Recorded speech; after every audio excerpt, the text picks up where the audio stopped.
everybody's familiar with the idea of a leap year. And those of us in the Western world, we know that a leap year means that we add an extra day into the month of February when it happens to fall out as a leap year.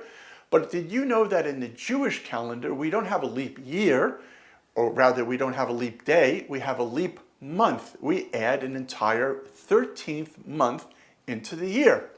Now it's kind of funny because I know a lot of times when I grew up in New York City, the number 13 was always a sign of bad luck. In fact, the apartment building on the Upper East Side that I grew up in, it didn't have a 13th floor.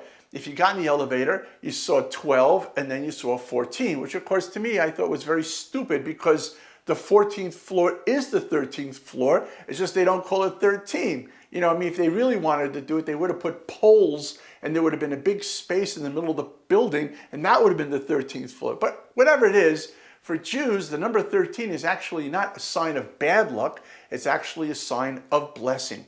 And this idea of bringing the 13th month into the year is also symbolized by the idea that the Jewish nation has 12/13 tribes. Because the two sons of Joseph, Ephraim and Manasseh, reached the same level of tribes as all the other tribes. So therefore, on the one hand, you can look at Joseph as one of the tribes, or which would make it 12, or you can look at his two sons, which would actually make it 13.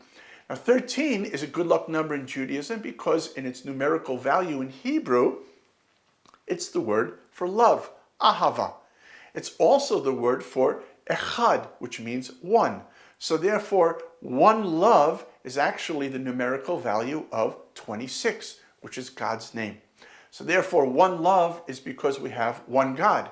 And having that relationship to one God, the idea of 13 actually creates a unification. While the 12 months of the year break down into 4 sections correlating to the 4 letters of God's name in a mystical idea, the idea of the 13th month is actually all of them together, representing the idea that the whole is greater than the sum total of its part. And what is this month that is actually added? It's the last month of the months, which is the month of Adar. So now there becomes a double Adar. And Adar, as we know, is the Hebrew month in which the holiday of Purim takes place. Now, what does the word Adar actually mean?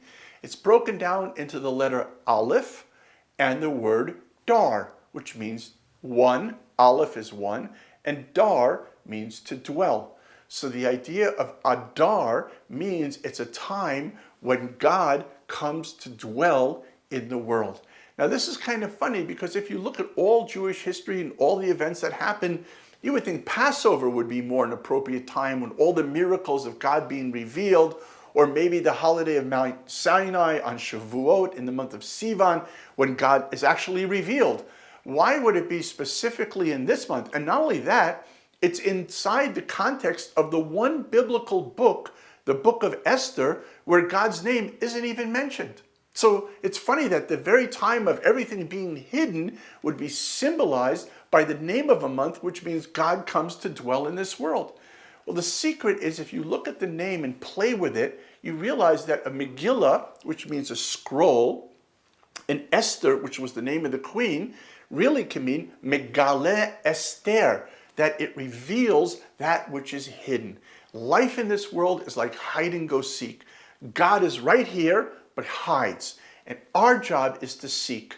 And therefore, what we realize from the Megillah Esther, where God's name doesn't appear, is that we see God all over the entire Megillah. It's the same thing in our lives. We might not see God in everything that happens, but God is there. If we make that effort, we can reveal that. And the way that we reveal it is through that level of that one love.